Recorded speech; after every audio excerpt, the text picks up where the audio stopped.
اس وقت دنیا کی بڑی بحری طاقتیں امریکہ، برطانیہ اور ان کے اتحادیوں کو ایک غریب ملک یمن کا ایک گروہ حوثی عالمی تجارت وہ بھی بحر احمر میں چیلنج کر رہا ہے۔ آخر یہ حوثی کون ہے، یمن کی تاریخ کیا ہے اور دنیا کی اتنی بڑی طاقتیں اس وقت ان سے کیوں الجھی ہوئی ہیں؟ اگر آپ سمجھتے ہیں کہ اس کی شروعات 2004 میں ہوئی تھی تو آپ غلط ہیں، بلکہ اس کی تاریخی جڑیں 1000 سال پرانی ہیں۔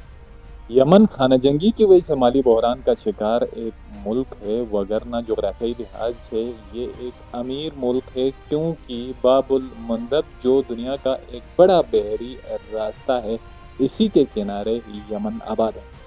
یہ کہانی صرف یمن کے جغرافیہ کی نہیں بلکہ اس کی تاریخ کی کہانی ہے۔ آج سے ٹھیک 1000 سال پہلے شمالی یمن میں زیدی ریاست قائم ہوئی، جو شیعہ اسکول آف تھاٹ کی ایک شاخ سمجھی جاتی ہے۔ البتہ فقہی اعتبار سے ان کی روایات سنی اسکول آف تھاٹ سے بھی قریب سمجھی جاتی ہیں۔ کئی صدیوں تک شمالی یمن پر زیدی ائمہ حکومت کرتے رہے۔ ان کے بعد سلطنت عثمانی آئی، پھر اس کے بعد برطانوی سامراج نے بھی جنوبی یمن پر اپنے اثرات مرتب کیے۔ اس 1000 سالہ تاریخ میں یمن مسلسل سیاسی تبدیلیوں سے گزرتا رہا۔ بالآخر 1962 کو شمالی یمن میں ایک انقلاب آیا اور زیدی امامت کا خاتمہ ہوا، یہاں تک کہ نئے یمن کی بنیاد پڑی۔ شمالی یمن جمہوریہ بنا، جبکہ جنوبی یمن ایک اور راستے پر نکل پڑا، جیسے نارتھ کوریا اور ساؤتھ کوریا۔ 1990 میں شمالی اور جنوبی یمن اگرچہ دونوں متحد ہوئے، لیکن ان کے آپسی سیاسی اختلافات، معاشی مشکلات اور قبائلی کشیدگی ختم نہ ہو سکی۔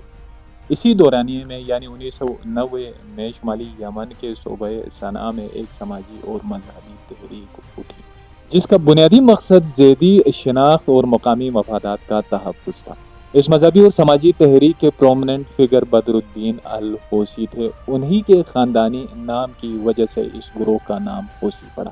2004 میں جب پہلی مرتبہ اس حوثی گروہ اور حکومت کے درمیان لڑائی چھڑ گئی تو اسی دوران بدر الدین الحوثی مارے گئے، لیکن تحریک ختم ہونے کے بجائے زور پکڑتی چلی گئی۔ 2011 میں جب عرب اسپرنگ نے پورے یمن کو اپنے لپیٹ میں لے لیا تو اس وقت معاشی اور سیاسی بحران کی وجہ سے حکومت کمزور ہو گئی اور پاور ویکیوم پیدا ہوا۔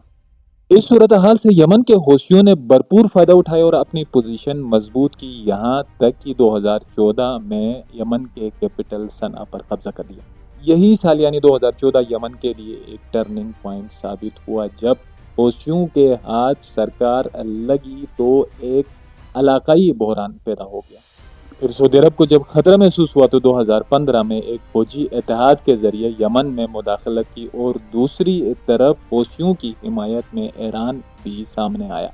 اس طرح یمن علاقائی طاقتوں کی کشمکش کا مرکز بن گیا۔